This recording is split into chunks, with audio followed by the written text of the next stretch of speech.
Hola, buenas tardes. Soy Gonzalo Santiago del Museo de la Evolución Humana.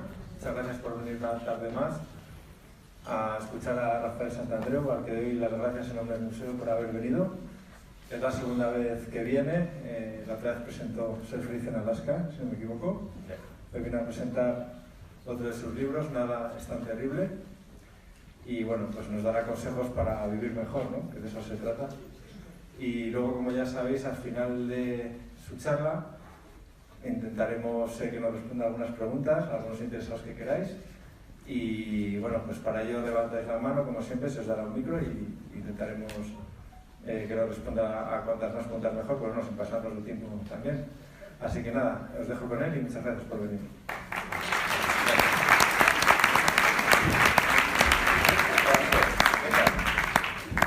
Últimamente me gusta empezar las conferencias que doy haciéndoos una pregunta a vosotros, no al revés. Y entonces, porque ya, luego os explico por qué, ¿no? Y me gustaría preguntaros cuántos de vosotros, si podéis levantar la mano, habéis leído algún libro mío en alguna ocasión, habéis visto vídeos, lo que sea. ¿Cuántos? ¿Me hago una idea? ¿Podéis dejarlo? ¿Cuántos no? Para comparar. Vale, Gonzalo, esto nos podemos echar ya, ¿eh? Vale, es que lo pregunto, chicos, porque yo me dedico a una cosa que se llama psicología cognitiva, psicología del pensamiento, y es una cosa que, claro, los que ya me conocéis sabréis que puede ser muy chocante, porque es digamos que es un conjunto de creencias, una filosofía, una manera de ver el mundo diferente. Y entonces, no es raro que yo, en más de una charla que doy, pues hay gente que se siente muy chocada, incluso molesta, incluso se van, no hay ningún problema, lo entiendo, ¿eh? Pero claro, entonces lo pregunto porque, claro, hay personas que ya tenéis como un nivel, ya sabéis, de psicología cognitiva, otros no, entonces me tendréis que perdonar porque intentaré, pues, hablarlos a todos los niveles y lo hablaré como pueda. Para los que os resulte muy chocante esto, pues nada, luego tenemos un turno de preguntas y ahí podéis preguntar, criticar, ¿no? O incluso insultar. A mí no me importa que me insulten, me parece interesante, me parece bien. Yo pasé por la fase inicial cuando no conocía la psicología cognitiva, que no me gustaba nada que me insultasen, ¿no? Luego, tras estudiar psicología cognitiva, ya no me importaba. Y ahora ha llegado un punto en que me gusta. No sé cómo esto evolucionará en el futuro, veremos. Pero ahora por ahora me gusta porque es algo interesante, ¿no? Porque entonces alguien que insulta, pues me gusta ver, joder, que lo veo como fatal, ¿no? ¿Qué tendrá, pobre, no? ¿Por qué tiene ese estado en el que está, que es como un terremoto, como un volcán, ¿no? Entonces me gusta verlo como el científico que observa los volcanes, ¿no? Entonces, bien, es muy interesante, ¿no? Vale, bueno, pues chicos, yo me dedico eso, pues la mitad más o menos ya lo sabéis, la otra mitad no, me dedico a la psicología cognitiva, que es una de las escuelas de psicología que existen muchas escuelas de psicología, pero os informo que la psicología cognitiva es, bueno, es como la más científica, es la que más se enseña en las universidades, la más comprobada científicamente, donde hay más estudios que señalan su eficacia real, ¿no? Pero sin embargo, pese a ser bastante moderna, arranca desde tiempos casi inmemoriales, ¿no? Aquí antes he estado viendo una exposición de objetos tribales y tal. Yo creo que seguro que algunas personas ya hacían psicología cognitiva, ¿no? De hecho, mis libros, mucha gente que lee mis libros, yo tengo amigos que, por ejemplo, son filósofos, ¿no? Y dicen, ostras, pero Rafael, si lo que tú pones en tus libros es filosofía clásica, ¿no? De Epicteto, los epicúreos, los estoicos, y yo les tengo que decir, pues sí. Pero tengo amigos también cristianos, ¿no? Tengo amigos que son sacerdotes católicos, protestantes, ¿no? Tengo un amigo que es pastor protestante, joven, que me dice, pero Rafael, pero si tus libros son el evangelio, joder. Y yo digo, pues sí, también. Pero también, o sea, recoge muchas cosas del budismo, del Lao Tse. Yo creo que todo el mundo que se ha puesto a pensar en cómo funciona la mente, pues ha llegado a conclusiones parecidas o que se tocan, ¿no? De todas maneras, os puedo decir que, por ejemplo, hay una cosa interesante, que es que hubo un emperador romano que se llamaba Marco Aurelio, por cierto, de origen cordobés. Su familia, él no, él ya nació en Roma, pero sus abuelos y tal eran cordobeses, ¿no? Que el tipo era un filósofo también, y la filosofía estoica, que era la que él defendía, que es muy parecido a la psicología cognitiva, para él decía, él llegó a decir, lo más valioso de mi vida no son mis conquistas, mis palacios, mis imperios, sino mi filosofía, porque es lo único capaz de otorgarme la felicidad. Y lo decía en serio, ¿no? Escribió un libro que es muy interesante, que se llama Meditaciones. Hace unos meses me pasó algo curioso y bonito, ¿no? Es que me llamaron de la Universidad de Córdoba, precisamente, para que participase en un congreso que hacían sobre Marco Aurelio, ¿no? Como filósofo estoico, ¿no? Pero lo organizaba un grupo de profesores, que era para especialistas, un grupo de profesores que eran latinistas, ¿no? Filósofos y latinistas, ¿no? Una gente increíble, me encantó estar allí con ellos, ¿no? Era gente de aquella tan dedicada a su disciplina, ¿no? Fijaos cómo era la cosa, que entre ellos, y esto lo vi en algún momento, hablaban latín y griego antiguo. Era una cosa increíble, ¿no? Una de las ponencias, fijaos, que hacía una mujer, una chica, la ponencia iba sobre los diferentes estilos de barba en la época de Marco Aurelio. Que si en un momento se llevaba más rizado, luego no, luego se llevó más no sé qué. Claro, la tía se había llevado como todo un conjunto de diapositivas, pero claro, de estatuas, ¿no? Porque claro, no había fotos, ¿no? O sea, una persona que se pasaba años estudiando cómo era el look en aquella época, ¿no? O sea, algo increíble, ¿no? Entonces, claro, os preguntaréis, ¿y a ti para qué te llevaban? Porque yo, a ver, a mí me gusta la historia, pero como aficionado, ¿no? Claro, porque como iban sobre que Marco Aurelio era un filósofo estoico, dijeron, pues vamos a traer un estoico moderno. Y realmente yo lo soy, porque yo intento vivir toda mi vida con esta formulación, ¿no? Y fue súper interesante, porque claro, yo di una charla, un poco como la que voy a dar yo aquí, y claro, éramos pocos, ¿no? Eran 25 profesores de toda España y algunos del extranjero, especialistas, ¿no? Y a cada momento levantaban la mano y decían una frase en latín que venía a decir algo de lo que resumía. Pero si esto ya lo dijo tal, Rafael, pero ¿cómo tú piensas eso? Si esto lo dijo tal, ¿no? Y flipaban, ¿no? Yo también. O sea, fue muy bonito. Por lo tanto, fijaos que esto os lo digo para deciros que el que encuentra, el que aplica la psicología cognitiva y se la aplica de verdad a su vida, a mí me ha pasado, se transforma en su joya más importante. O sea, la cosa más importante de su vida. Porque es, como decía Marco Aurelio, es la puerta a tu control mental, que es la puerta a tu felicidad. Es brutal, pero es así. Vale, entonces os voy a explicar un poco en qué consiste la psicología cognitiva. En cada libro siempre lo explico un poco, ¿no? Porque hay que poner en antecedentes, ¿no? Entonces, en este último libro lo he explicado muy brevemente cogiendo un símil de la película Karate Kid. ¿Os acordáis de la peli Karate Kid? Si hay alguien muy joven no la habrá visto, pero vosotros sí, ¿no? Bueno, en Karate Kid, si os acordáis, hay un chaval que es así un poco tirillas, tal, que es flojillo y tal, y en el cole pues le hacen bullying, ¿no? Se meten con él. Pero resulta que tiene un vecino, un anciano que nadie lo sabe, que es experto en karate, pero mundial. Y el hombre se apiada de él y le enseña karate, ¿no? Con unas técnicas muy particulares, ¿no? Con unos métodos así caseros, ¿no? Por ejemplo, está el famoso ese que un día le hace limpiar el coche y le dice, te has de pasar todo el día haciendo dos movimientos, dar cera, pulir cera, ¿os acordáis? Dar cera, pulir cera, y el chaval ahí todo el día, ¿no? Le dice, uy, esto es muy importante, ¿eh? Con esto aprenderás los primeros pases del karate, ¿no?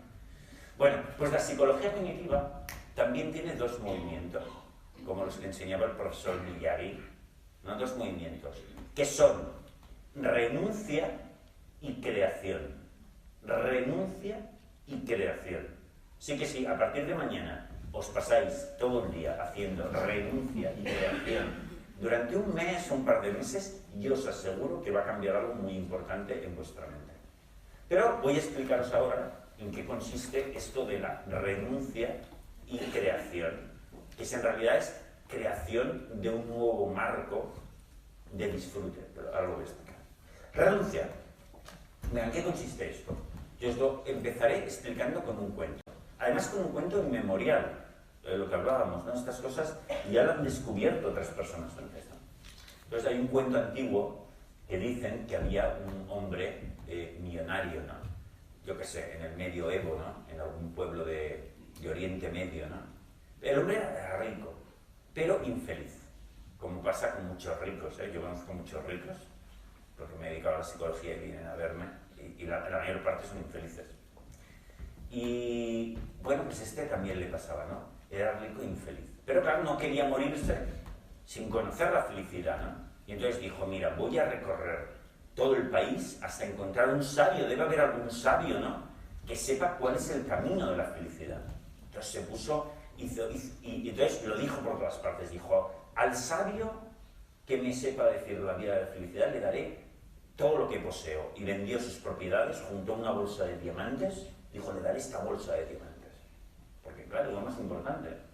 Entonces se fue por el país buscando a ese sabio, pero no lo encontraba, nadie sabía decirle cuál era el camino a la felicidad. Claro, se conoce que yo no estaba en aquella época. Vale, pero resulta que el tío, hasta que hubo un sitio que le dijeron, no, en el pueblo tal sí que hay el mayor sabio de todos. Entonces se fue con su caballo, ¿no? Hasta allí, y le dijeron, ¿dónde está? Siempre está debajo del roble, a las afueras del pueblo, ¿no? Y llegó con su caballo, y efectivamente vio allí sentado un hombre con una gran barba blanca, ¿no? Un venerable, ¿no? Meditando, ¿no? Y le preguntó, oye, ¿tú sabrías decirme la vía de la felicidad? Yo te daré a cambio esta bolsa de diamantes. Y el anciano le dijo, sí, trato hecho. Entonces, pero se incorporó este anciano, sí, lentamente. Entonces agarró la bolsa de diamantes y se fue corriendo. Entonces el hombre, el millonario, se quedó todo parado, empezó a perseguirlo por el pueblo. Al ladrón, no es un sabio, es un timador. Pero claro, aunque era anciano, se conocía las callejuelas y se perdió. Entonces el millonario se quedó, pero Dios mío, pero qué imbécil soy, Dios mío, encima me han timado, he perdido todo. Y se puso a llorar por el suelo, retorciéndose, estirándose del pelo, ¿no? Entonces, bueno, la gente del pueblo salió de las casas, lo consolaron y le dijeron, pues mira, es lo que hay, este timador a veces hace esto. Entonces, bueno, lo acompañaron a donde tenía el caballo, debajo del roble, y se encontró que, joder, allí debajo del roble estaba el sabio sentado tranquilamente. Fue corriendo y la bolsa estaba al lado. Abrió la bolsa y estaban todos los diamantes. Entonces se abrazó a la bolsa y dijo, Dios mío, menos mal la bolsa, la he recuperado. Y entonces el anciano levantó la vista y dijo, no buscabas la felicidad, ahí la tienes ahora. Entonces, esta historia lo que viene a explicarnos es que en realidad este es el problema. La posibilidad de ser feliz la tenemos siempre, pero siempre nos la negamos. Ahí está el problema. Fijaos que hubo un gran psicólogo cognitivo que se llamaba Anthony de Melo. Os recomiendo sus libros, tiene unos libritos pequeñitos muy buenos. Vivió en los años 70. Es un tipo muy particular porque Anthony de Melo era hindú, pero viviendo en la India siendo hindú se hizo sacerdote jesuita. Y jovencito lo mandaron a Estados Unidos, lo destinaron a Estados Unidos. Y allí estudió psicología. Y estudió psicología cognitiva, la misma que yo.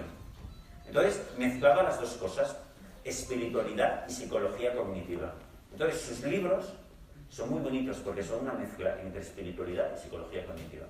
Entonces Anthony de Melo decía una cosa que tiene que ver con esto absolutamente. Él decía, todo el problema de la infelicidad radica en que no nos permitimos ser felices a nosotros mismos. Porque nos decimos, no, es que yo sin novia no puedo ser feliz, me niego a ser feliz. No es que, claro, sin trabajo no voy a ser feliz. En realidad somos nosotros, con este dolor de espalda, no voy a ser feliz. Somos nosotros, a nosotros mismos, que nos negamos a estar bien porque nos ponemos condiciones. Ese es el problema. Por eso la renuncia es el primer paso del camino a la estabilidad y a la fortaleza emocional. Entonces, ¿a qué hay que renunciar? A todo, menos, cuidado, el agua y la comida del día. Sí, porque claro, sin eso te mueres. Vale, pero si más o menos puedes conseguir eso, aunque sea en el albergue público de tu ciudad, ya está todo resuelto, punto. no necesitas un trabajo, no necesitas novia, no necesitas amigos, no necesitas estar delgado ni chorradas de esas. No, para nada. No necesitas cultura, no necesitas medicina, no necesitas el museo no. Tampoco necesitas psicólogo, si piensas así. Pero el asunto es que en el día a día tenemos que renunciar a cosas que la vida nos hace renunciar o amenaza con hacernos renunciar. ¿Vale? Yo sé que siempre que hablamos de esto de la renuncia, siempre pensamos en cosas materiales, ¿verdad? Pero cuidadín, amigos míos, porque las necesidades inventadas, inmateriales, pueden ser peor. Por ejemplo, necesito que todo el mundo me trate bien todo el tiempo. Menuda locura. Porque primero, eso no va a suceder. Segundo, ¿pero para qué lo quieres? Si eso no es tan importante, eso no da felicidad. Pero eso nos vuelve loco cantidad de veces, ¿no? Alguien en el trabajo, por ejemplo, nos dice algo desagradable, o tu pareja, y te coge ese es intolerable, te sabe fatal. Pues venga, aplicar la renuncia. Yo no necesito que la gente me trate bien todo el tiempo. Al carajo con eso. ¿Sabes? Es una tontería. Primero, no va a pasar, no todo el mundo me va a tratar bien todo el tiempo. Y segundo, no lo necesito para ser muy feliz. Lo único que necesito para estar de puta madre es el agua y la comida del día. Los demás que hagan lo que les dé la gana. ¿Veis? O sea, eso es una cosa inmaterial. Por ejemplo, tampoco necesito estar emocionado de la vida todo el tiempo, ¿no? Pues estoy normal, estoy de coña también. Fijaos, hasta el extremo de que esto es un poco paradójico, pero tampoco necesito ser feliz. Yo intento ser feliz, pero mira, si al final fuese un desgraciado toda mi vida, pues que le den. Tampoco tengo la obligación de serlo, ¿no? Yo salgo todos los días a la calle y miro al cielo y no pone Rafael tiene que ser feliz por cojones, no pone nada. O sea, lo intento y si no lo logro, pues mala suerte, la vida es muy corta, pasará rápido. Lo intento, pero con suavidad, ¿no? Pues esto es el primer paso, que es la renuncia. Pero la renuncia, os puedo decir que tiene dos condiciones, ¿vale? En primer lugar, os digo que se trata más de una renuncia mental que una renuncia de facto, ¿vale? Y por otro lado, tiene que ser una renuncia alegre, no una renuncia triste. ¿A qué me refiero cuando digo, empecemos por lo segundo, por una renuncia alegre? Coño, porque esa renuncia tienes que vivirla, si lo haces bien, como una liberación. Por ejemplo, tú tenías pareja, marido, novia, lo que sea, ¿no? Y de repente te deja, y vienes al psicólogo porque estás deprimido, estás hecho polvo. Entonces, si vienes a verme a mí, yo intentaré demostrarte que nunca has necesitado pareja para ser feliz, y mucho menos una concreta, ¿sabes? Entonces, si lo haces bien, muchas veces los pacientes de repente un día hacen un clic y lo entienden, lo comprenden en profundidad, es una liberación de la hostia. Coño, yo me pensaba que necesitaba pareja para estar bien y no la necesito, ¡qué guay! Soy mucho más libre de lo que me imaginaba. ¡Qué liberación! Ahora puedo escoger con quién quiero estar y si quiero lo estoy y si no quiero no estoy. Joder, qué bien. Entonces es una liberación. La gente se piensa, por ejemplo, que necesita un trabajo para ser feliz. ¡Qué liberación cuando ve que no necesita un curro! Que nadie necesita un curro. Pues voy a trabajar si tengo ganas. Y si no tengo ganas, que le den el trabajo.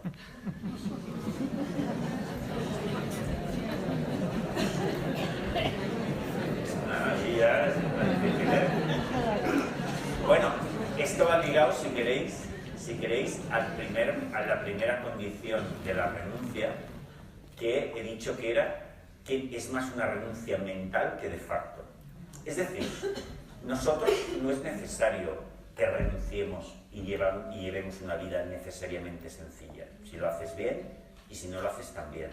Es más bien que sepas que si tuvieses que renunciar, podrías hacerlo con tranquilidad. Es decir, yo puedo tener un Ferrari y una mansión, pero sé que no lo necesito para ser feliz. Por lo tanto, si me la roban o si lo pierdo, al carajo con eso. Esa es una renuncia más mental que de facto. Aunque hay personas que hacen la renuncia de facto. Y con respecto a esto del trabajo que ha suscitado algo de polémica, ¿sí?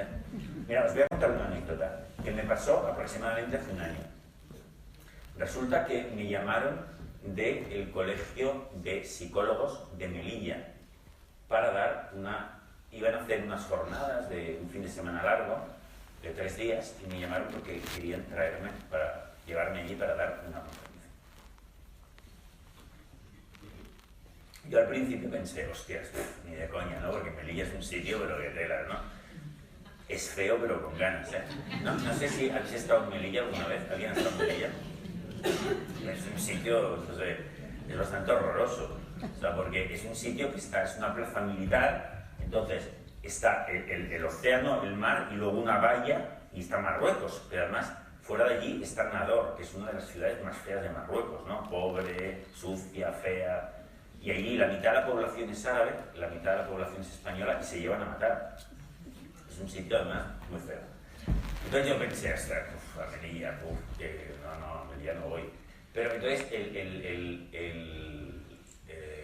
decano del Colegio de Psicólogos, que era un tipo muy majo, me dijo, hombre, sí, pero vente, que va a venir gente interesante y, coño, nos lo pasaremos bien.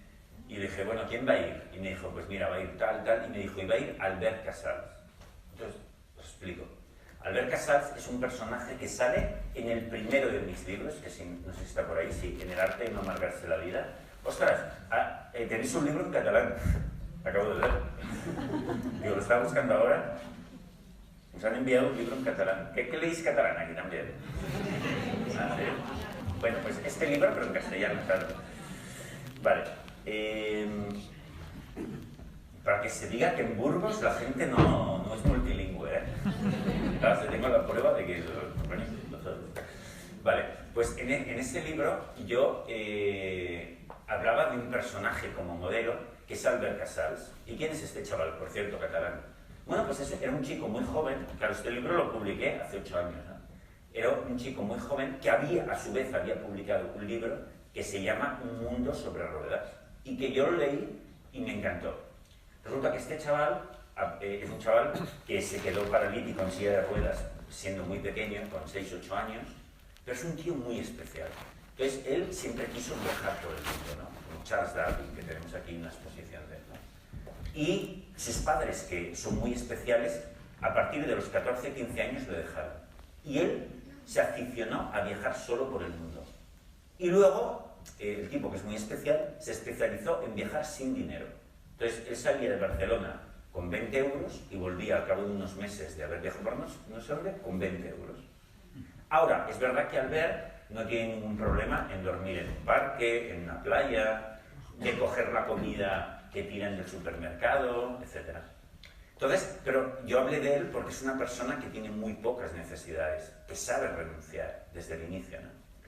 Aparte es un tío que... Pero resulta que yo había intentado conocerle, ¿no? Porque salía en mi libro, pero no lo había podido conocer. Pero claro, es muy difícil conocerlo. Primero, porque está viajando por todas partes siempre. Segundo, porque no tiene móvil, no tiene teléfono. Tercero, porque pasa de todo. O sea, es decir, tampoco tenía mucho interés en conocerme a mí. Entonces no había tenido... Lo intenté, pero no había tenido la oportunidad. Entonces, claro, el decano del Colegio de Psicólogos me dice, ¿vendrá Albert Casals? Le digo, ¿en serio? Pues entonces voy. Y efectivamente fui y lo conocí. Y la verdad es que es una persona extraordinaria. Es directamente un genio, es muy inteligente.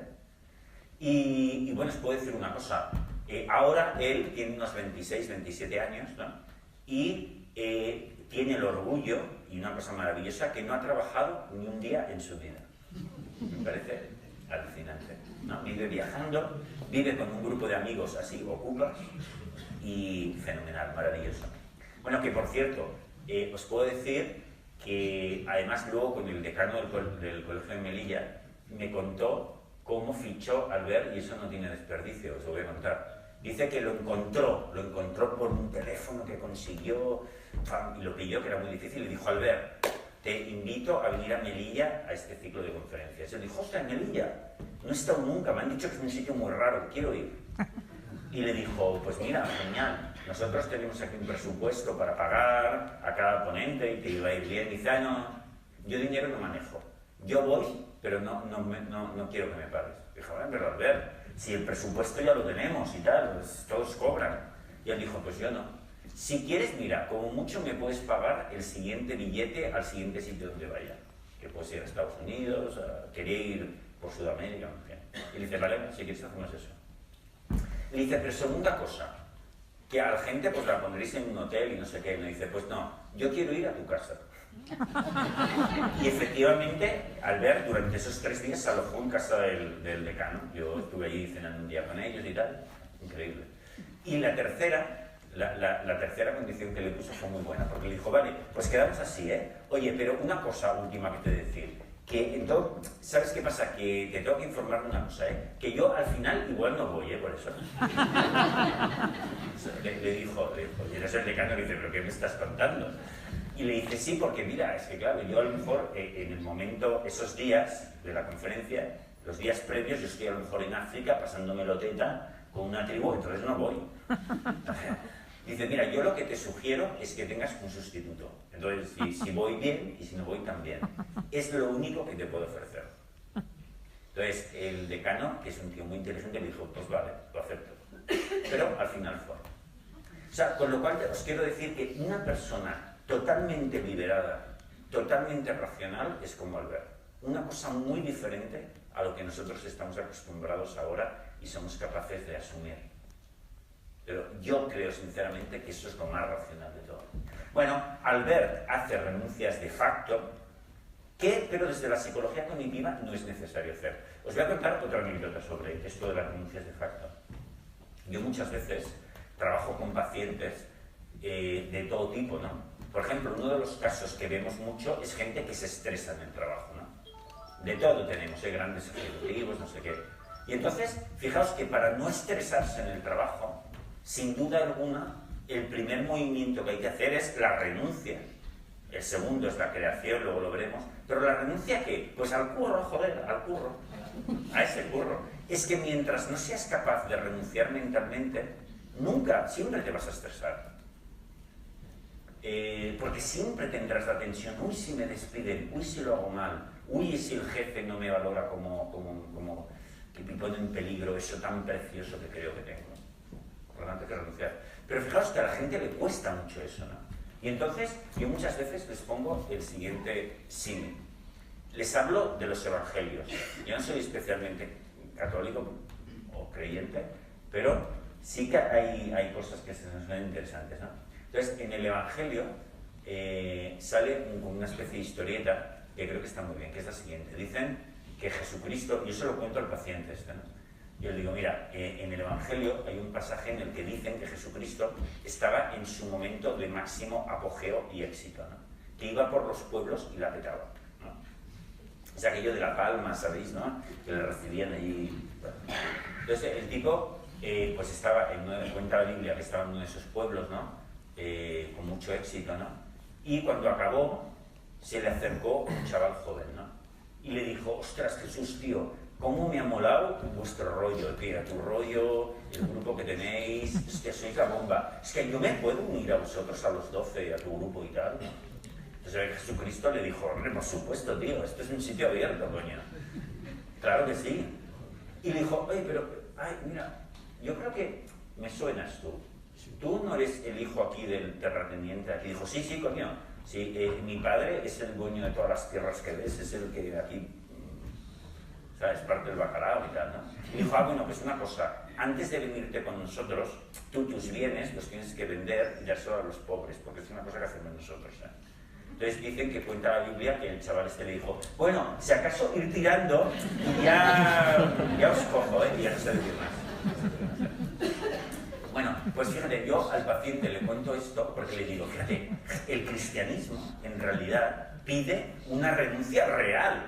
No mental, real. Coño, la psicología cognitiva es mucho más fácil, porque solo te pide mental. Si te despiden, pues renuncias, con alegría. Pero si no, no, tranquilo, coño, es más fácil. No, es mucho más fácil. Pues ese es el segundo punto de la renuncia que os hablaba, ¿no? Primero, de ser una renuncia alegre, y segundo, una renuncia mental, ¿vale? Y os explico, para terminar explicando en qué consiste esto de la renuncia, os explico una historia real sobre los pigmeos, que aquí he visto que también hay una exposición en la que se habla de los pigmeos, que es un pueblo maravilloso porque es uno de los últimos grupos humanos cazadores-recolectores que todavía viven en el planeta, ¿no? Son súper sabios, ¿no? Dicen que los pigmeos tienen una manera de cazar monos muy particular, y es cierta.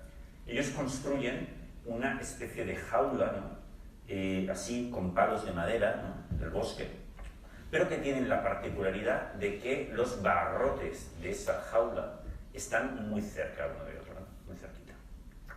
Y dentro depositan una banana grande, reluciente, hermosa, ¿no? Dentro. Y dejan esa jaula, esa caja en medio del bosque, por donde saben que pasan monos. Y ellos se van a nadar al río 1 o 2 horas.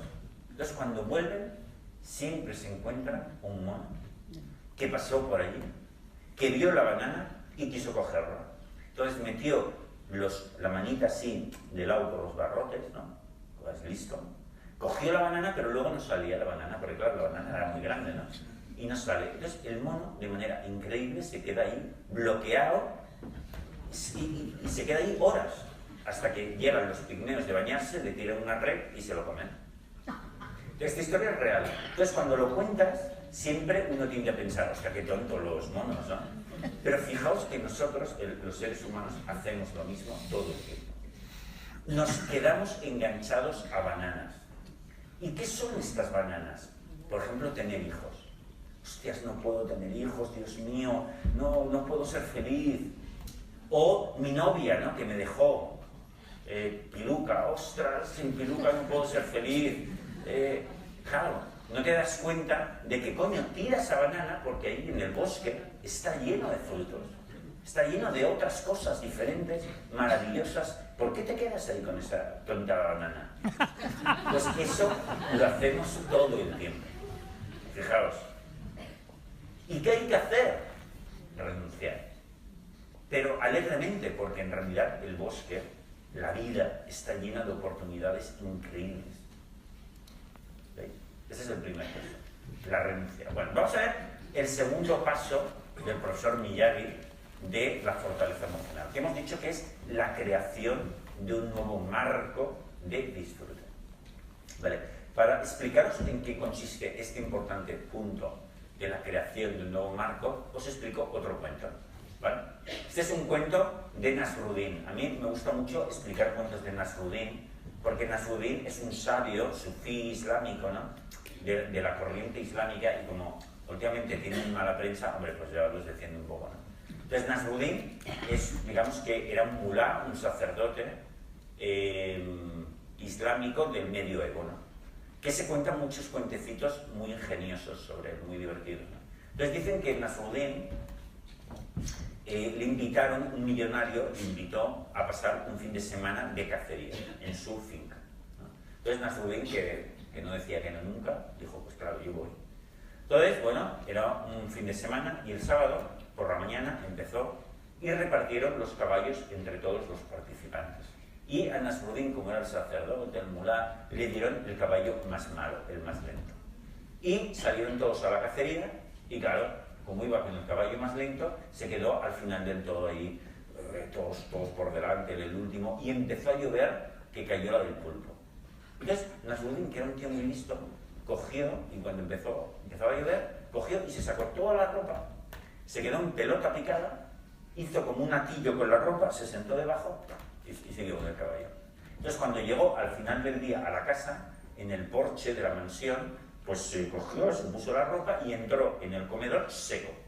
Y todo el mundo, oh, pero Nasruddin, con la que ha llovido, ¿tú cómo llegas seco? Y él, que era un poco así ingenioso, pillo, dijo, eso es el caballo que me disteis.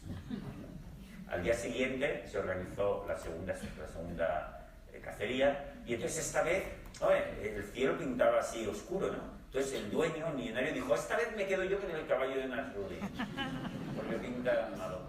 Entonces, bueno, salieron, ¿no? a cazar, y claro, esta vez Nasruddin iba con el mejor caballo, ¿no? Entonces fue el primero, ¿no? Pero llovió la leche, y Nasruddin hizo lo mismo. Se sacó la ropa, se quedó en pelota picada, hizo un pequeño atillo, se sentó encima. Entonces cuando llegó a la casa, el primero, en el porche se cambió y entró todo seco. Entonces al final del día llegaron todos, el último, el millonario, todo mojado. Esta vez Nasruddin iba con el mejor caballo, ¿no? Entonces fue el primero, ¿no? Pero llovió la leche y Nasruddin hizo lo mismo. Se sacó la ropa, se quedó en pelota picada, hizo un pequeño atillo, se sentó encima. Entonces cuando llegó a la casa, el primero, en el porche se cambió y entró todo seco. Entonces al final del día llegaron todos, el último, el millonario, todo mojado, hecho polvo, entró corriendo en el comedor y dijo: Dios, Nasruddin, ¿dónde está Nasruddin? Y preguntó: ¿cómo ha llegado Nasruddin? Y dijo: señor, ha llegado seco. Dijo: Nasruddin, eres un traidor. Por tu culpa, mira cómo he llegado. Pero entonces Nasruddin dijo: no me echéis la culpa a mí o al caballo. La culpa es solo vuestra. Porque ante la misma situación que yo he tenido, vos no habéis hecho nada diferente y yo sí. ¿Vale? Entonces, esta historia inmemorial lo que explica es una cosa, que el ser humano tiene una inventiva y una capacidad increíble para hacer divertido, para hacer emocionante, para hacer increíble cosas que a priori no son. Pero nosotros tenemos esa capacidad. Y si en cada momento de nuestra vida, que la vida nos hace renunciar a algo, nos renunciamos y nos disponemos a crear una situación de disfrute nueva, diferente, maravillosa, claro que lo vamos a hacer. Por ejemplo, nos deja la pareja y hasta el momento estábamos casados, llevábamos 20 años casados, hacíamos todo juntos, no sé qué. Vale, ahora eres soltero. Renuncia, ¿y de qué manera se puede tener una vida de soltero brutal? Ponte ahí. Lo mismo estar casado, estar trabajando, estar en paro. Lo mismo andar como estar en silla de ruedas. Lo mismo tener 20 años o tener 60. Son cosas diferentes que requieren modos de disfrute diferentes. No encallarte en cómo tú hacías las cosas antes. Por lo tanto, hay que tener cintura y crear un nuevo marco de disfrute guay. Y en eso tenemos que agudizar. Las personas más fuertes y felices se convierten en muy buenas a la hora de hacer divertidas cosas que no lo son. Nosotros tenemos una gran capacidad de hacer divertidas cosas que no lo son. Os lo puedo demostrar en cualquier momento. Creo que una de las demostraciones más claras de eso es el tenis. Porque si vosotros lo pensáis bien, ¿qué es el tenis? El tenis es una gilipollez. El tenis es darle con un palo a algo durante 2 horas hasta que te duele el brazo. Ya, es demencial. Ya no te digo nada el golf. Meter una pelotita así, en un agujero así, más o menos igual de pequeño, para que sea la hostia difícil. Pero es cierto que nosotros lo hacemos súper interesante. ¿Pero qué hacemos? Fijaos. Ponemos en marcha un montón de habilidades que ya poseemos para hacerlo divertido. ¿Qué son? Por ejemplo, competimos con otro. Competimos con nosotros mismos. Decimos: venga, al revés, a ver si lo hago cada vez mejor. Nos compramos la ropa de Rafa Nadal, para estar más. O lo hacemos en un entorno chulo, ¿no? Como un campo de golf, un campo de tenis, y un montón de cosas más, hasta que llega el momento en que para mucha gente el tenis es una pasión increíble. Bueno, pues eso lo podemos hacer con todas las cosas del mundo. Por cierto, por supuesto que con el trabajo, ¿no? Hoy en día hay un poco la moda de decir que el trabajo es como una pena, una carga, una cosa que no se puede disfrutar. Pero eso no ha sido siempre así. En la época de nuestros padres, y mucho más en la época de nuestros abuelos, el trabajo, la gente disfrutaba muchísimo más de su trabajo. Yo, por ejemplo, mi padre toda su vida fue albañil. Y os aseguro que yo siempre he flipado, cuando era pequeño, de ver a mi padre lo que le encantaba estar trabajando. Yo tengo un abuelo, por parte de madre, que fue zapatero remendón en Lleida, en Lérida. Y el tipo siempre habló con un disfrute de cómo él sabía hacer un zapato a partir de la nada. Increíble, estaba súper orgulloso de su trabajo. Hoy en día, tú le dices a un chaval que ha de estar orgullosísimo y disfrutar de ser albañil o zapatero, y te escupe, prácticamente. Pero, bueno, el único que pierde eres tú, si piensas de esa manera. Yo afirmo y puedo afirmar que prácticamente todos los trabajos del mundo se puede disfrutar mucho más que el tenis. Porque si os paráis a pensar, el tenis solo tiene 4 movimientos. Es una cosa muy tonta. Así, asá, asá y se acaba. Cualquier trabajo tiene muchas más cosas. Tiene pues una llamada, un informe, relaciones personales. Es mucho más complejo, con lo cual es mucho más interesante. Eso sí, siempre podemos desperdiciar el disfrute. Es como si te llevas a tu sobrino a jugar al tenis y le da por tirar las bolas fuera. ¿Qué pasa? Que al cabo de 5 minutos le dices, mira, oye, si no quieres jugar, nos vamos, porque esto no tiene ninguna gracia. Fijaos, pero nosotros hacemos lo mismo en innumerables facetas de nuestra vida. Como asumimos que no podemos disfrutar, desperdiciamos la capacidad. Pues la gente más fuerte y más feliz a nivel mental nunca hacen eso. Siempre aprovechan cualquier cosa para transformarla en una fuente de goce. Es lo que llamamos el segundo movimiento, creación de un nuevo marco de disfrute. Claro, diferente al que tenía. Por ejemplo, imaginaos que estáis en coche, venís de no sé dónde y hay un gran atasco de tráfico. Claro, una posibilidad es quejarse, empezar a cagarse en todo. Coño, aquí voy a estar 1 hora, vaya mierda de políticos que tenemos, no llego para ver el partido del Barça que empieza a las 8, ¿no? Y empezar a quejarte, ¿no? Pero otra cosa que puedes hacer es decir, coño, tengo 1 hora maravillosa aquí para disfrutar. Puedo llamar a mi padre, que hace tiempo que no hablaba con él, y tener una conversación hermosa. Puedo poner música y aprenderme la letra, que es en inglés, y así aprendo inglés, y hago ejercicios de canto. Miles de cosas. Al carajo con el Barça, al carajo con la hora que tenía que llegar. Tengo que renunciar y crear un nuevo marco rápido de disfrute en cada momento. Fijaos que es una tarea que estos 2 movimientos que podéis hacer en cada momento de vuestra vida, porque en cada momento hay presuntas renuncias que puedo hacer en el día a día. ¿Verdad? Hay un ejemplo que cuento en otro de mis libros en el que explico que hay un ejemplo muy bueno esto de creación de un nuevo marco de disfrute. Y es un ejemplo de la familia Kaufman. Lo explico, no recuerdo en qué libro está. Resulta que la familia Kaufman es una familia que se hizo muy famosa en Estados Unidos en los años 70, finales de los 70. Era una familia que vivía en San Francisco, un matrimonio joven, bastante hippie. Él era informático y ella enfermera, que enseguida tuvieron 3 hijos, muy jóvenes. Pero el tercero, que se llama Raúl, resulta que a los 2 años de edad, los médicos, el chaval era un poco rarete, y los médicos lo diagnosticaron de autismo severo. Y le dijeron, mira, vuestro hijo nunca llegará a hablar, porque tiene un autismo demasiado severo, nunca podrá trabajar y tendrá que vivir siempre atendido por gente. Entonces, estos Kaufman eran como muy hippies y en vez de lamentarse de lo que le había traído la vida, dijeron, bueno, si el universo o Dios nos ha traído esto, será por algo, será guay, vamos a disfrutarlo. Y entonces, resulta que sobre todo el marido, que se llama Barry, quiso meterse mucho en el mundo del autismo y dijo, ostras, qué interesante debe ser el autismo. Y empezó a estudiar y a experimentar. Dice que al inicio, por ejemplo, hizo algo que intentó comunicarse, ¿no?, con su hijo. Dice que cuando su hijo se pasaba horas así balanceándose, como hacen los niños autistas, él se ponía al lado y se pasaba balanceándose también 1 hora o 2, a ver si conectaba. Aquello no funciona.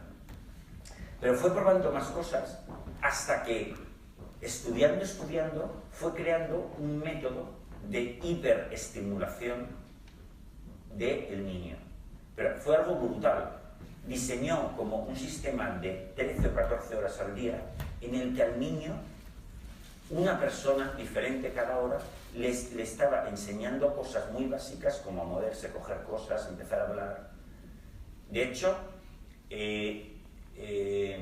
convenció a una parte de sus vecinos, los hizo voluntarios y les enseñó a hacer 1 de esas horas cada día para tenerlo. Bueno, el resultado está que a los 2 años, es decir, cuando Raun cumplió 4 años, estaba completamente libre de autismo. Y fue el primer caso de autismo revertido de la historia. De hecho, se hicieron famosos por eso en Estados Unidos, ¿no? Y desde entonces se sabe que muchos casos de autismo, si los coges a tiempo y con este sistema, se pueden revertir. Porque una parte del cerebro dañado, bueno, otra parte del cerebro ocupa esas funciones, pero lo tienes que superestimular. Pero el hecho está en que tantos les gustó la experiencia a los Kaufman que justo después fueron a Latinoamérica y adoptaron a otros 2 niños con autismo porque querían practicar más y los hicieron hijos suyos. Luego establecieron el primer centro de recuperación del autismo en Estados Unidos, que ahora, por cierto, dirige a aquel niño Raun que era autista.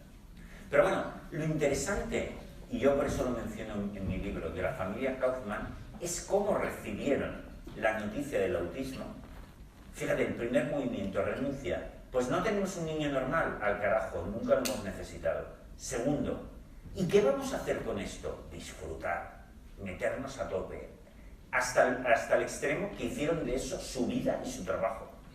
Ambos dejaron el trabajo al cabo de 2 años de la informática y la enfermería para dedicarse al tratamiento del autismo, porque les encantaba. Entonces, fijaos que es un ejemplo perfecto de cómo podemos, ante cada situación de nuestra vida, podemos crear un nuevo marco de disfrute brutal. Y solo depende de nosotros. Pero no lo haremos hasta que nos dejemos de quejar de que la situación, presuntamente, en la que estoy ahora, me impide ser feliz. Como decía Anthony de Mello, si os recordáis. Pues fijaos, hemos visto un poco los 2 movimientos del profesor Miyagi para la fortaleza emocional.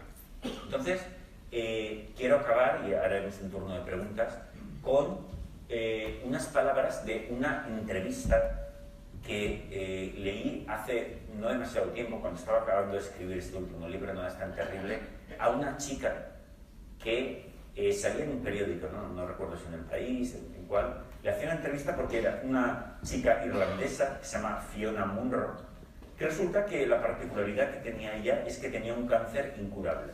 Y ella sabía que en 1 año se iba a morir. 30 años tenía Fiona Munro. Pero fijaos que ella había recibido con tanta naturalidad la enfermedad y su muerte, que estaba feliz, estaba serena. Y había decidido con su marido tener un hijo. Y ella, porque estaba tan feliz que deseaba dar algo al mundo de esa felicidad matrimonial. Ella no llegaría a conocer a su hijo, pero lo educaría su marido. Y ella decía unas palabras brutales en esa entrevista. Ella decía cosas como, por ejemplo, decía: esta enfermedad me ha enseñado a vivir de verdad. Porque yo antes no vivía de una manera, vivía como apagada, como hace la mayor parte de la gente.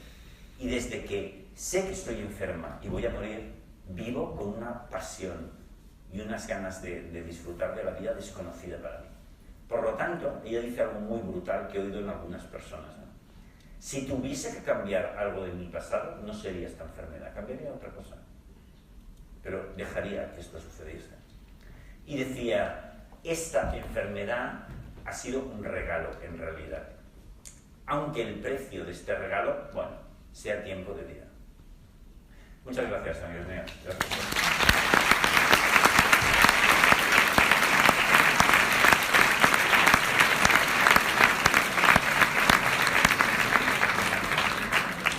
Pues bueno, ahora, dentro de un ratito, pues me sentaré por aquí, podemos hacer una cola, y os firmaré libros a los que deseéis. Y ahora podemos tener un pequeño turno de preguntas, si las hay. Y si no, pues pasaremos a... A veces me preguntan, fijaos, hay una pregunta que me suelen hacer, que es interesante, que es que si esto de la psicología cognitiva tarda mucho o poco en hacer efecto. Y yo os puedo decir que en realidad no. Si te lo aplicas de manera fuerte, todos los días intentas cambiar tu diálogo interno a lo que te sucede, generalmente suele suceder que se da un cambio muy fuerte, muy rápido en 2 o 3 meses, en los primeros 2 o 3 meses.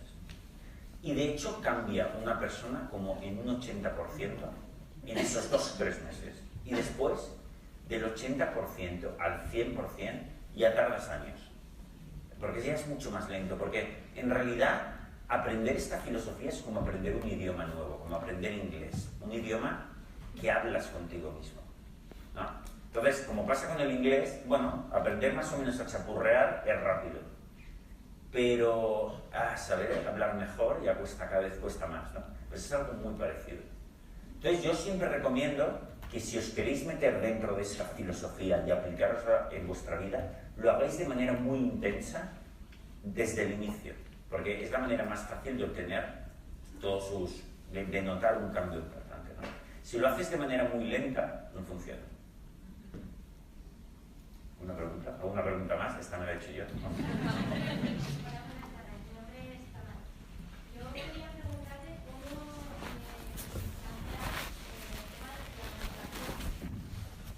Hola, buenas tardes. Bueno, mi nombre es Tamara. Gracias por la ponencia. Quería preguntarte qué espacio ocupa la motivación personal en todo esto que nos acabas de explicar. Porque sí que es cierto que la primera parte era rechazar todo y la segunda era buscar herramientas y espacios para mejorar las cosas. Entonces, bueno, y tengo otra segunda pregunta que es en relación a la frase conocida de pues el ser humano es sociable por naturaleza. ¿Cómo se entiende desde esta filosofía? Gracias. Ok, pues mira, empezaré por la segunda. Sí, el ser humano es social por naturaleza, por lo tanto, sí que una de las principales fuentes de felicidad es las relaciones. Lo que pasa es que no hacen falta muchas relaciones para obtener eso, ¿no? De hecho, con la familia más próxima es más que suficiente, ¿no? Porque hoy en día hay la idea de que hay que tener muchos amigos para estar bien, y eso no es verdad, ¿sabes? Luego, por otro lado, nosotros podemos tener relaciones o podemos amar no solo a personas, sino también a cosas o animales. Por ejemplo, podemos amar la música, podemos amar la naturaleza, podemos amar nuestro trabajo y podemos amar animales. Y eso es una fuente de relaciones increíbles, ¿no? Por lo tanto, eso hace, por suerte, que necesitemos poco a la gente. Y sobre todo necesitamos poco a alguien concreto, y eso es muy bueno. Cuanto menos necesites, mejor. Es verdad que hay fuentes importantes de felicidad, pero no tanto como se nos vende, ¿no? Por lo tanto, bueno, muchas veces puedes prescindir de todo el mundo si quieres, ¿no? Y eso es genial. O puedes no hacerlo, con lo cual también es genial. Y luego la motivación, me preguntabas, ¿no? Bueno, pero mira, en general, porque muchas veces también me preguntan otra cosa, me dicen, no sé, Rafael, la psicología cognitiva, o sea, parece como un poco pasota, ¿no? Porque en realidad puedes renunciar a todo, no necesitas nada, coño, así no harías nada, ¿no? Bueno, cosa que estaría de puta madre no hacer nada, ¿eh? Ahora. De hecho, Blaise Pascal, que fue gran matemático y gran filósofo francés, una de las grandes mentes de la humanidad, como Charles Darwin, que lo tenéis aquí, no recuerdo, Blaise Pascal dijo una frase que a mí me encanta, ¿no?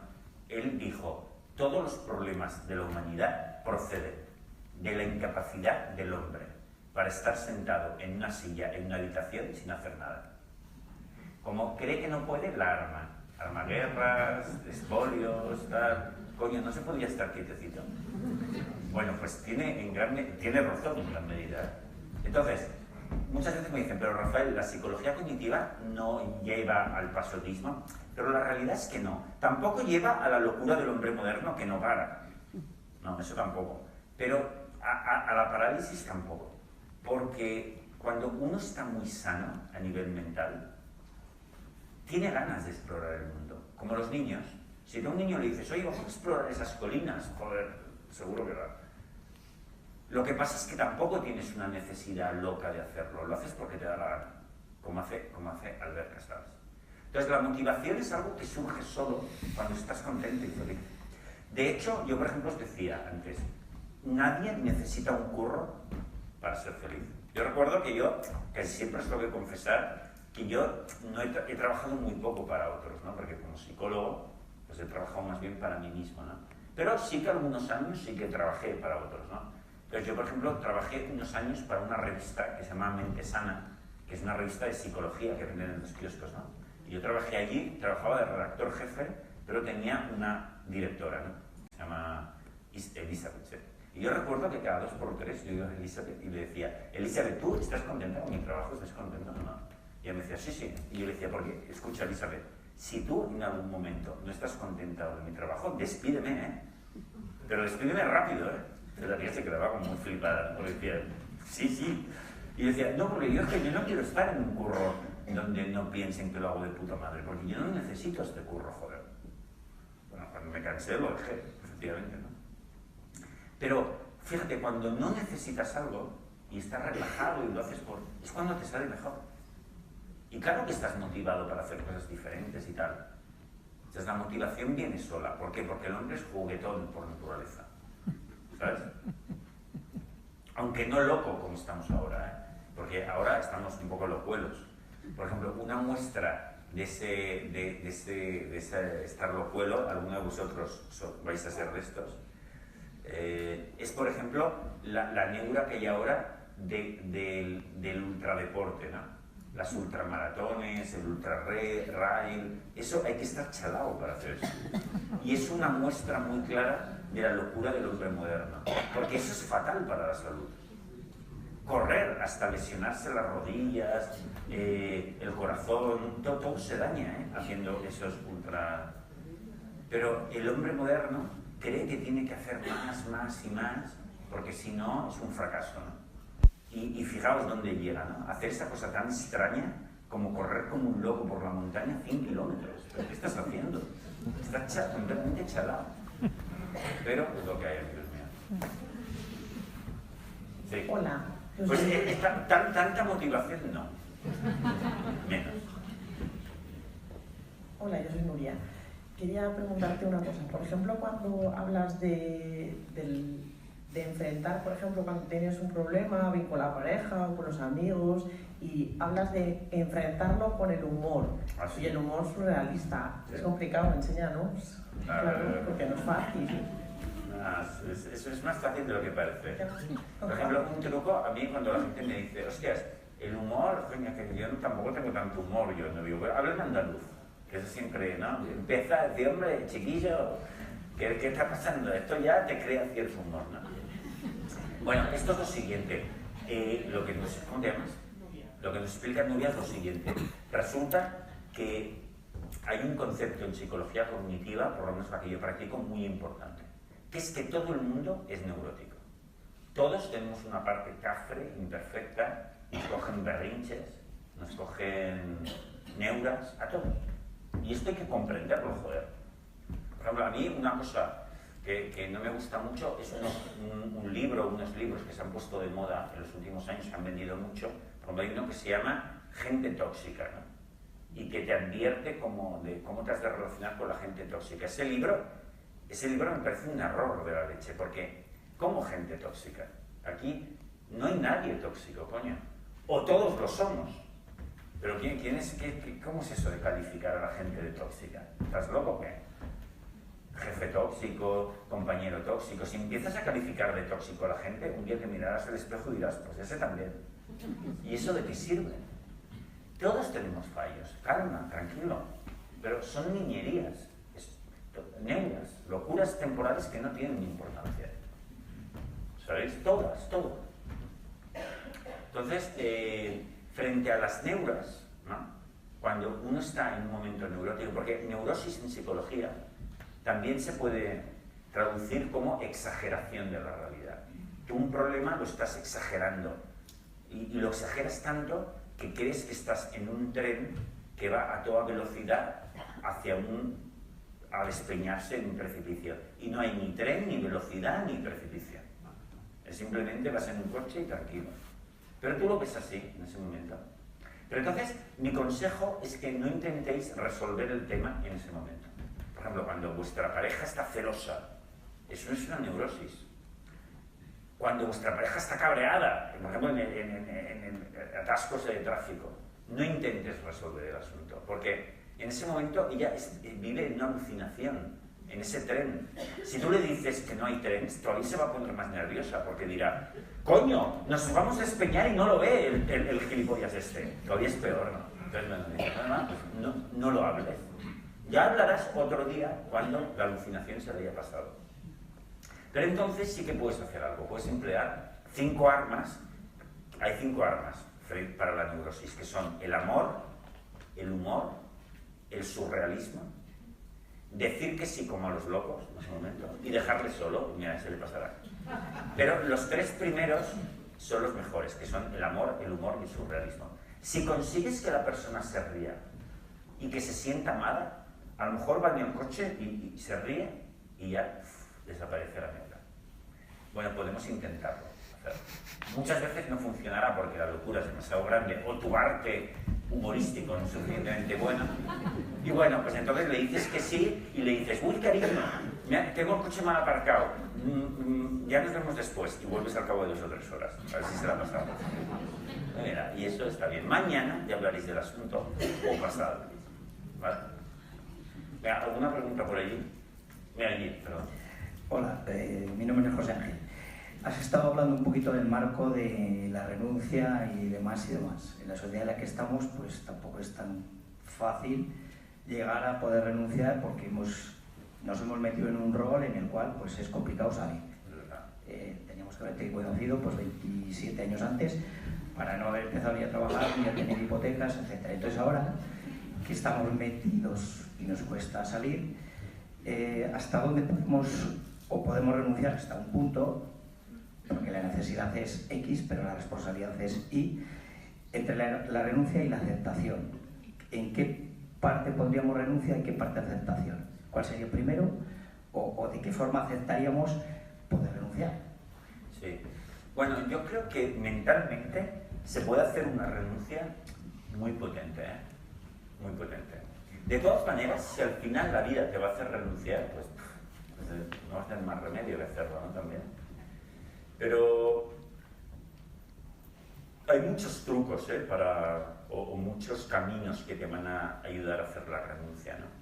Por ejemplo, un camino es pensar en la muerte, en tu propia muerte.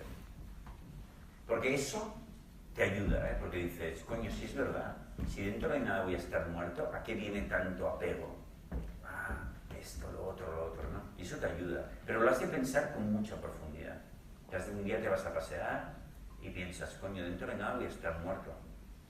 Hace 2 días era joven, con el tiempo que ha pasado tan rápido, coño. Esto pasa muy rápido. Y entonces eso te va a ayudar, ¿no?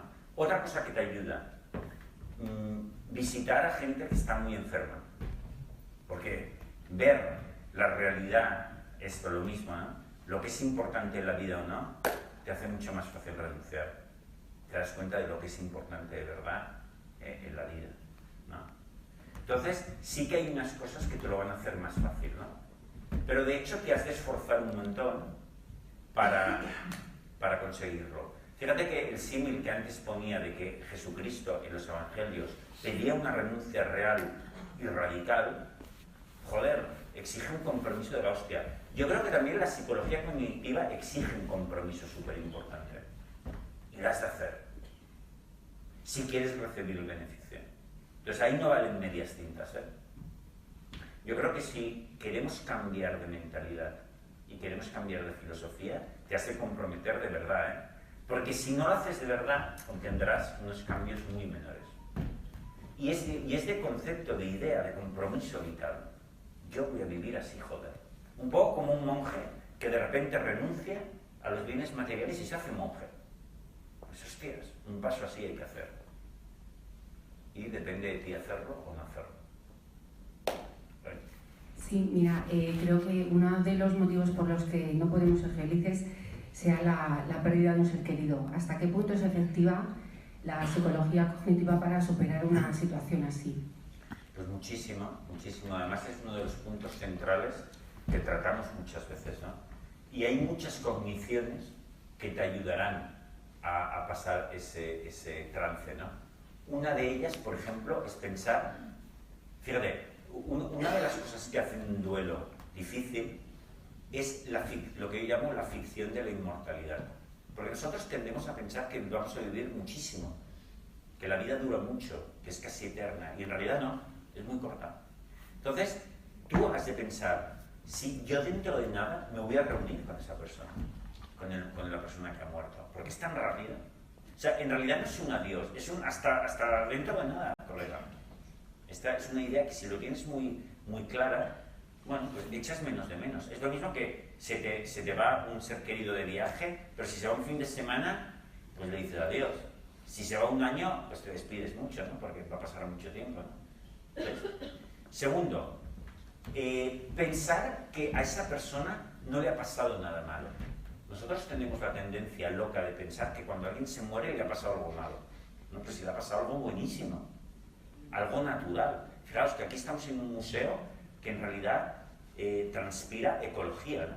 La ciencia de la ecología. La ciencia de la ecología nos enseña que la muerte es buenísima.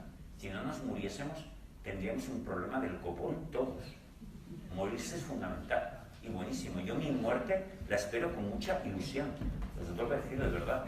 No tengo ningún miedo, al revés, tengo mucha curiosidad y un poquito de ganas incluso. Te lo juro. Por un lado tengo ganas, por otro lado también tengo ganas de vivir. Pero la muerte lo veo como un pasaje súper interesante también. No lo veo como nada malo. Cero malo. Es una cosa un poco rara que me ha entrado haciendo psicología cognitiva, pero es así. Con lo cual, perfecto, porque no le tengo ningún miedo a eso. Tercero, hay otra cognición que va muy bien, que es pensar. Mira, si tu ser querido te estuviese viendo por un agujerito, y es posible que lo esté haciendo, luego te explicaré por qué pienso que es posible que lo esté haciendo, te está viendo por un agujerito, ¿qué querría que tú hicieras con tu vida? ¿Que estuvieses llorando, lamentándote, echándole de menos, o disfrutando, joder? Seguro que lo que querría es, no pierdas el tiempo, joder, disfruta. Pues solo por honrarle tienes que hacer eso, lo que él quisiera. Entonces, eso también ayuda, ¿no? Bueno, te digo lo de ver por un agujerito, no me extenderé en esto, pero yo soy súper científico, o intento serlo, ¿no? Yo decidí, fijaos, que yo con 12 años, entre 12 y 13 años, leí 2 libros. Uno, El origen de las especies, de Darwin, y el segundo, un libro de Freud, que luego yo soy antifreudiano, pero en ese momento no, que es La interpretación de los sueños. Y decidí que quería ser o biólogo o psicólogo, y al final me decidí por la psicología. Pero siempre desde la ciencia. Pues resulta que este año, hace unos meses, fui al programa de Cuarto Milenio de Iker Jiménez. Entonces, no os digo más, vedlo, porque si vais por internet, porque me pasó algo paranormal sobre esto de los muertos. Yo, que en realidad no creo en nada, pero me pasó. Entonces, os recomiendo que, no os lo voy a explicar, que si vais a internet y ponéis Rafael Santandreu, Cuarto Milenio, veréis una historia que tiene que ver de si los muertos nos están viendo o no. Puede que sí. O sea que, mirad. Venga, y hacemos la última pregunta, y con esto me pongo aquí, porque si no, nos darán las 1000.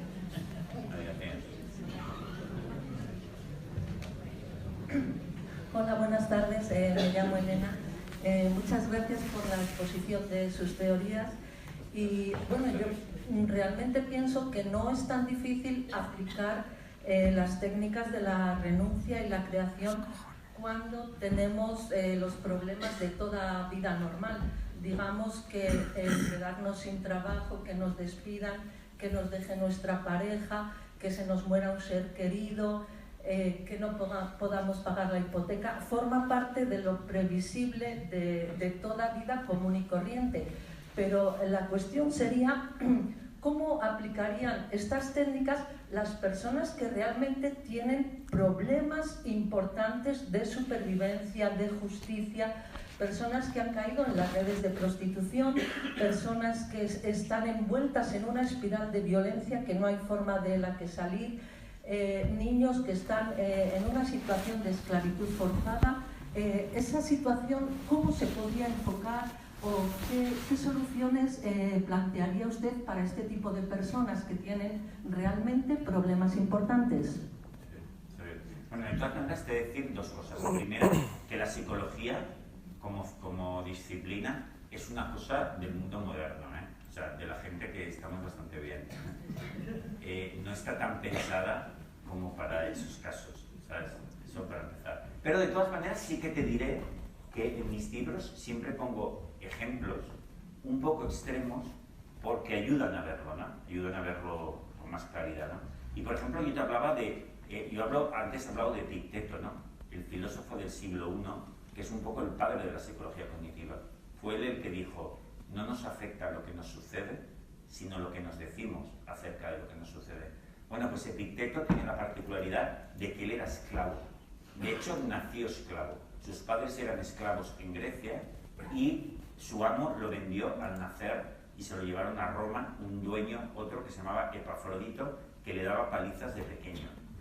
Pero Epicteto decidió no quejarse e intentar disfrutar de la vida y así consiguió su libertad y luego, siendo joven, montó la escuela de filosofía más importante de la historia y de su tiempo.